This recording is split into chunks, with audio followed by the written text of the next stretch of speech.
figure they'll have 20 minutes and then we'll have Q&A. I'll try. 15 to 20. I'll try. You got it. Do you want me to set the timer for you? No. I sat there and watched that clock tick down this whole time. I was like, oh gosh. All right. Hi guys, I'm Justin. I am an openly gay male. My pronouns are he, his, him. I'm still new to this, believe it or not. All right. I guess we'll start with my childhood. I grew up kind of knowing that something was off. You know, I have 2 brothers and a sister. My sister and I have an extremely close bond. I really wasn't interested in any of the other things that my brothers were doing. They played baseball and football, and it was dirty and gross, and I didn't want to do it, you know.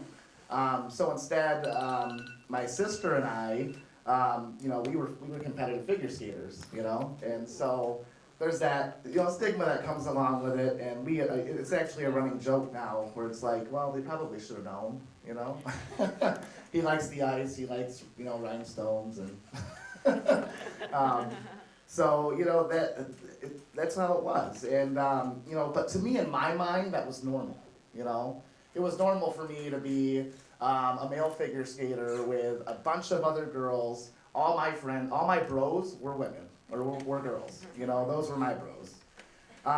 You know, life went on, I got into my teen years, you know, and not knowing anything about, you know, sexuality, whatnot. You know, I grew up in a very conservative religious family, so it wasn't discussed, you know. So what was it? I was around 13 years old. I got my first girlfriend. We started holding hands and going to movies, and you know, I was head over heels, and for a 13-year-old, anyway. You know, not much we can do. We can climb trees, run in a field. You know, it's not like we can drive ourselves to the movies. So, you know, and it was great. You know, and throughout middle school and throughout high school, there was always that shadow. I'm sorry. I'm a very handsy talker. No. I need about a 5-foot radius. So, you know, and so I sort of realized that shadow was always there. There was always like, I'd sit in math class and look, and I'd be like, that's a handsome dude, you know. Whereas all my guy friends, my limited guy friends, were like, that girl's hot, you know. I was like, yeah, sure, beautiful, you know. Like, and they really were. But it wasn't my cup of tea, you know. But of course, I couldn't tell anybody that, you know, because it wasn't normal. Because I'm like, what the heck? If this was normal, my parents would have said something, you know. They would have said, that's okay.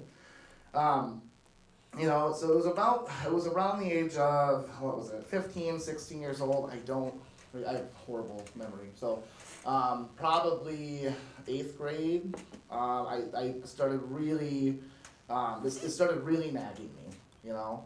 And I'm like, man, this is just different. And I remember having, I was in this class with this guy, and constantly, I was literally failing the class, because I'm like, you know, the whole class, and I was not paying attention to the teacher, and I'm like, what the heck? And it kind of hit me. I had an openly gay friend that we went to church with. Obviously, she wasn't open at church, you know, but I remember having a bowling league with the youth group, and she was always like looking at me, like, you know, I'm like, I can connect with this person. Why can I connect with this person? You know, and it was because, you know, I was gay, period. That's just how it was.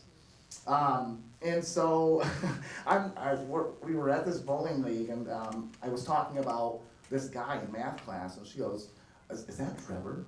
I said, yeah. She's like, I know Trevor. And I was like, oh, that's great. So that was kind of the beginning. I still had this girlfriend, and I sat her down and I told her, and she was like, okay, cool, you know, go find yourself. So she was really supportive about it. And, sorry.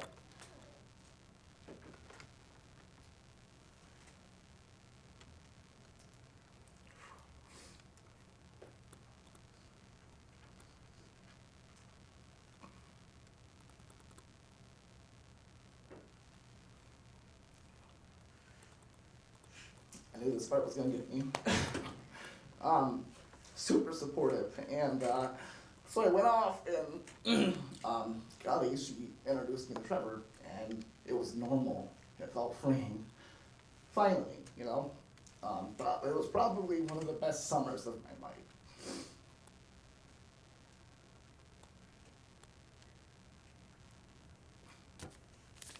My notes say I'm supposed to cry on page 2. Good job. We're not even halfway through the first page, folks. Buckle up. I don't know if you can tell, one of my coping mechanisms, sarcasm. So I'm not openly trying to offend anybody with anything I say. That's how I cope. So, all right, moving on. Okay, so that summer was great. And it came, let's see, where was I now? Ooh. We hung out, and it was normal. And so came towards the end of the summer, you know, we were gonna start a whole new school year, and I'm like, this is gonna be rough, you know. But as fate should turn, we were hanging out, and we were sitting in his basement, we're watching a movie, and we fell asleep, and we were holding hands, and his dad ended up coming downstairs, and that was not good, because like my family, his family was also super religious, super conservative, and it was almost like a witch hunt. I felt like I was being chased out of the house with pitchforks, you know. At this time, I could drive, so I, you know, hopped in my truck, and I was later in the evening, 9, 10 o'clock, and I sped home, and I went right to bed, you know. And the next morning, page 2, folks. Okay. So the next morning, I get up, and I knew something was off because my parents weren't talking to me and whatnot. So you know, we sat down, and my mom says, "Your father got a phone call." Thanks. And so I knew then and there that somehow, this is back in the day where, well, yeah, this is it. Okay. So most of you in the crowd will understand. I don't know if McKenna will or not. This is back in the day where we had phone books, you know, so they could look up my last name, and there were 3 William Tanglers in the phone book, and I'm sure that Trevor's dad called everyone, you know. I don't know for sure. That's not facts. That's speculation. And so that, you know, it didn't go over well because, you know, I remember my mom just instantly saying, "This is against God," you know. That's hard to hear. At 16, I'm a really ugly crier. Sorry, guys. None of us cry pretty, I promise. That's only Carrie Underwood. Oh, she's lucky. You're a beautiful crier. Thank you. So you know, it didn't go over well. It really didn't go over well with my dad. You know, I have some sarcasm here for you again. You know, on the talent shows, when like it's a no for me, you know, that's basically how it was from my dad. It's a no for me. There was also some physical abuse. I was told I was not embarrassed.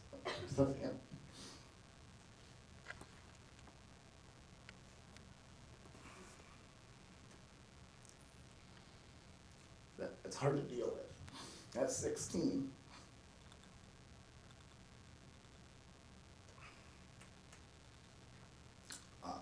Moving on from that, I had made a decision to call my ex-girlfriend and say, you know, "Hey, how you doing? We're going on a family camping trip." And I said, "Do you want to come along?" And she says, "Well, you know, I thought you were finding yourself." And I said, "I did. I found myself." And I made the decision to live heterosexual life at that point. Which I don't regret, because as here,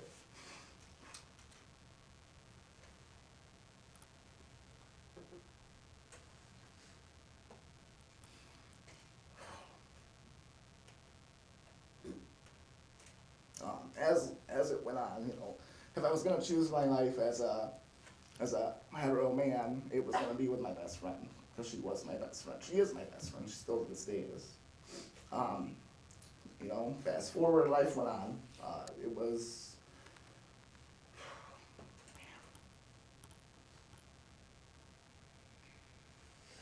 Yeah. And,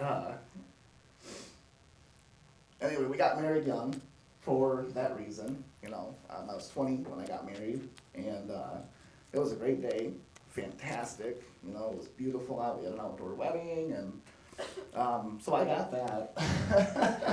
I got that part. Lucky you. You're like, difference between our stories, it's funny. I got that, it was fantastic, you know, and we ended up having 2 great daughters. I love them dearly. You know, and life seemed normal. And then it was probably in my mid-20s, 24-ish, maybe 23, that cloud, that shadow came back. It was there, you know. For a long time, life felt super normal. I was like, all right, I can do this, you know. Had a house, had a family, kids, you know. It was going very well. And then that shadow came back. And, you know, I remember, for a living, what I do is I work in entertainment. I know that it's quite the opposite of this, but, you know, so I see lots of people coming in and out. And so it reminded me of high school and growing up, where, you know, I've got all these, you know, guy friends and girlfriends all in the venue that I work, and, you know, the guys are like, oh, look at her, look at her, look at her, and I'm like, are you guys blind? Look at him, you know? So it came back, and, you know, what do I do? You know, that's what was in my mind. What do I do about this? You know, because it's back, and I know that it can't be back, you know, it's felt like the end of the world.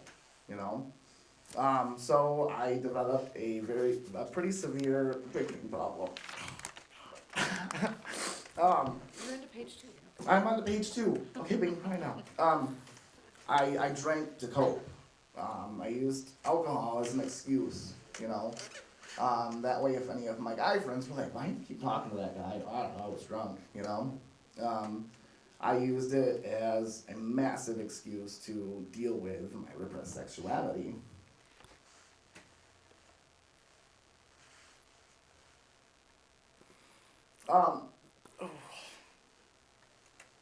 That inevitably led to